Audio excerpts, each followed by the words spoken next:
Hello, everybody. I have my Orchard Hills shirt on today. It's my first day working from home, but I still wanted to represent our school. We're going to continue with our Read Aloud, Chapter 9, in the barbershop. It was very quiet in the barbershop. The barber was shaving an elderly gentleman. Captain Cook found this spectacle very interesting, and in order to get a better view, he jumped up on the mirror ledge. "Good night," said the barber. The gentleman in the barber's chair, his face already white with lather, half lifted his head to see what happened. "Gook," said the penguin, flapping his flippers and reaching out his long beak toward the lather on the gentleman's face. With a yell and a leap, the gentleman rose from his reclining position, left the barber's chair, and fled into the street, not even stopping for his coat and hat. "Gah!" said the captain. "Hey," said the barber to Mr. Popper, "take that thing out of my shop. This is no zoo. What's the idea?" "Do you mind if I take him out your back door?" asked Mr. Popper. "Any door," said the barber, "as long as it's quick. Now it's biting the teeth off my combs." Mr. Popper took Captain Cook in his arms and amid cries of "Cork, Cock, and Ork," made his way out of the shop and its back room and out a door into an alley. Captain Cook now discovered his first back stairway. Mr. Popper discovered that when a penguin has found steps going up somewhere, it is absolutely impossible to keep him from climbing them. "All right," said Mr. Popper, panting up the steps behind Captain Cook. "I suppose, being a bird, and one that can't fly, you have to go up in the air somehow, so you like to climb stairs. Well, it's a good thing this building has only 3 stories. Come on, let's see what you can do." Slowly but unwearingly, Captain Cook lifted one pink foot after another from one step to the next, followed by Mr. Popper at the other end of the clothesline. At last they came to the top landing. "Now what?" inquired Mr. Popper of Captain Cook. Finding there were no more steps to climb, Captain Cook turned around and surveyed the steps that now went down. Then he raised his flippers and leaned forward. Mr. Popper, who was still panting for breath, had not supposed the determined bird would plunge so quickly. He should have remembered that penguins will toboggan whenever they get a chance. Perhaps he had been unwise in tying one end of the clothesline to his own wrist. At any rate, this time Mr. Popper found himself suddenly sliding on his own white-clad stomach down the 3 flights of steps. This delighted the penguin, who was enjoying his own slide just ahead of Mr. Popper. When they reached the bottom, Captain Cook was so eager to go up again that Mr. Popper had to call a taxi to distract him. 432 Proudfoot Avenue," said Mr. Popper to the driver. The driver, who was a kind and polite man, did not laugh at his oddly assorted passengers until he had been paid. "Oh dear," said Mrs. Popper when she opened the door to her husband. "You looked so neat and handsome when you started for your walk, and now look at the front of you." "I am sorry, my love," said Mr. Popper in a humble tone, "but you can't always tell what a penguin will do next." So saying, he went to lie down, for he was quite exhausted from all the unusual exercise, while Captain Cook had a shower and took a nap in the icebox. Chapter 10, Shadows. Next day, the picture of Mr. Popper and Captain Cook appeared in the Stillwater Morning Chronicle with a paragraph about the house painter who had received a penguin by air express from Admiral Drake in the faraway Antarctic. Then the Associated Press picked up the story, and a week later the photograph, in rotogravure, could be seen in the Sunday edition of the most important newspapers in all the large cities in the country. Naturally, the Poppers all felt very proud and happy. Captain Cook was not happy, however. He had suddenly ceased his gay exploring little walks about the house and would sit most of the day sulking in the refrigerator. Mrs. Popper had removed all the stranger objects, leaving only the marbles and checkers, so that Captain Cook now had a nice, orderly little rookery. "He won't play with us any more," said Bill. "I tried to get some of my marbles from him, and he tried to bite me." "Naughty Captain Cook," said Jenny. "Better leave him alone, children," said Mrs. Popper. He feels mopey, I guess." But it was soon clear that it was something worse than mopiness that ailed Captain Cook. All day he would sit with his little white-circled eyes staring out sadly from the refrigerator. His coat had lost its lovely glossy look. His round little stomach grew flatter every day. He would turn away now when Mrs. Popper would offer him some canned shrimps. One evening she took his temperature. It was 104 degrees. "Well, Papa," she said, "I think you had better call the veterinary doctor. I am afraid Captain Cook is really ill." But when the veterinary came, he only shook his head. He was a very good animal doctor, and though he had never taken care of a penguin before, he knew enough about birds to see at a glance that this one was seriously ill. "I will leave you some pills. Give him one every hour. Then you can try feeding him on sherbet and wrapping him in ice packs. But I cannot give you any encouragement because I am afraid it is a hopeless case. This kind of bird was never made for this climate, you know. I can see that you have taken good care of him, but an Antarctic penguin can't thrive in still water." That night the Poppers sat up all night, taking turns changing the ice packs. It was no use. In the morning, Mrs. Popper took Captain Cook's temperature again. It had gone up to 105. Everyone was very sympathetic. The reporter on the Morning Chronicle stopped in to inquire about the penguin. The neighbors brought in all sorts of broths and jellies to try to tempt the little fellow. Even Mrs. Callahan, who had never had a very high opinion of Captain Cook, made a lovely frozen custard for him. Nothing did any good. Captain Cook was too far gone.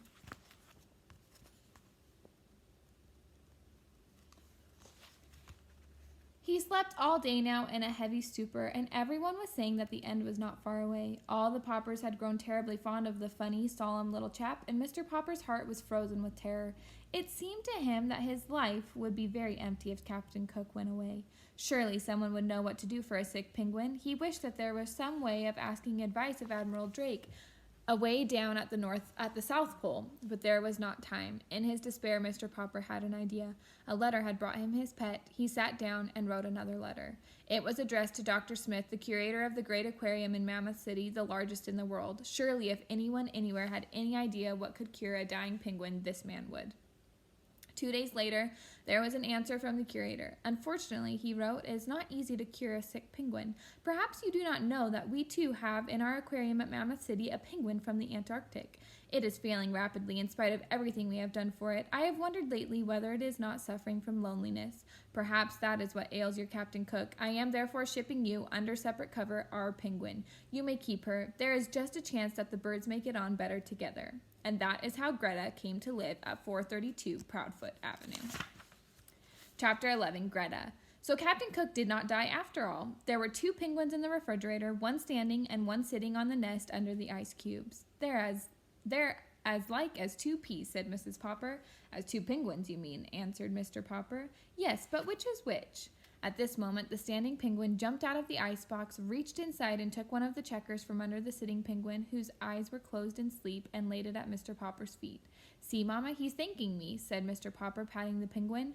At the South Pole, that's the way a penguin shows its friendship, only it uses a stone instead of a checker. This one must be Captain Cook, and he's trying to show that he's grateful for us for getting him Greta and saving his life. Yes, but how are we going to tell them apart? It's very confusing. I will go down in the cellar and get some white paint and paint their names on their black backs. And he opened the cellar door and started down, nearly tripping when Captain Cook unexpectedly tobogganed down after him. When he came up again, Mr. Popper had a brush and a small paint can in his hands, while the penguin had a white Captain Cook on his back. Cook, said Captain Cook, proudly showing his name to the penguin in the icebox. Gosh, said the sitting penguin, and then squirming around in her nest, she turned her back to Mr. Popper. So Mr. Popper sat down on the floor in front of the icebox while Captain Cook watched, first with one eye, then with the other. What are you going to call her? Asked Mrs. Popper.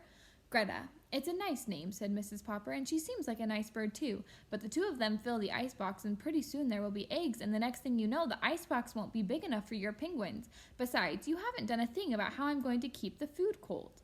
I will, my love, promised Mr. Popper. It is already pretty cold for the middle of October, and it will soon be cold enough outside for Captain Cook and Greta. Yes, said Mrs. Popper, but if you keep them outside the house, they might run away.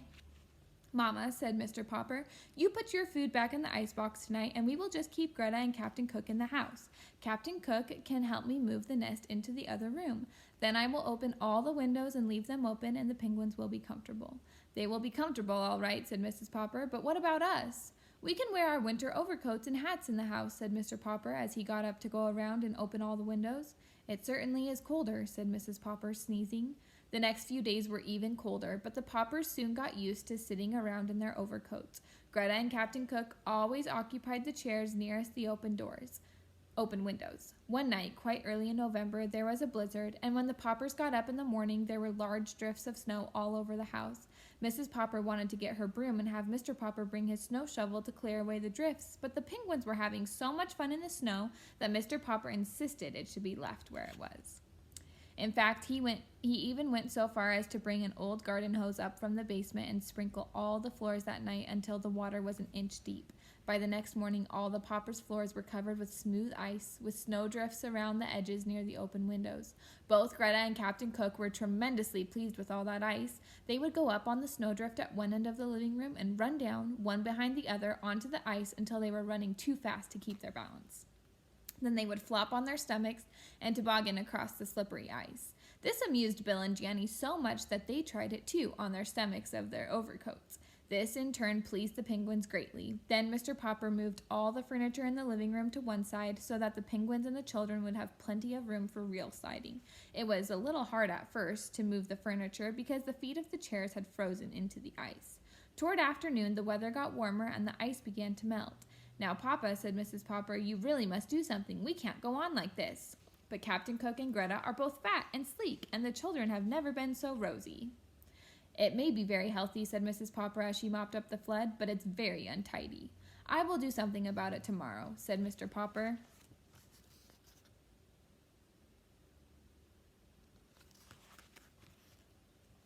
Chapter 12, More Mouths to Feed. So the next day, Mr. Popper called an engineer and had a large freezing plant installed in the cellar and took Captain Cook and Greta down there to live.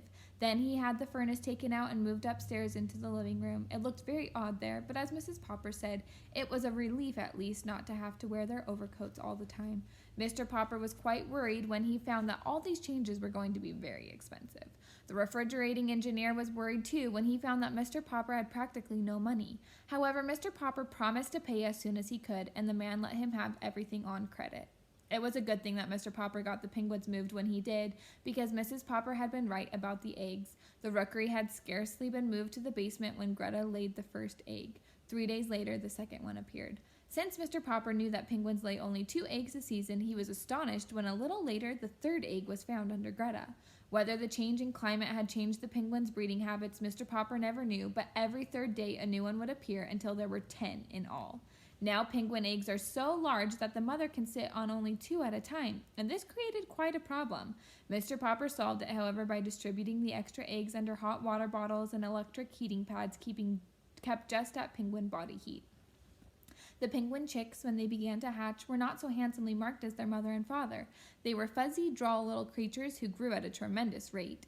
Captain Cook and Greta were kept very busy bringing food to them, though of course the Poppers all helped too.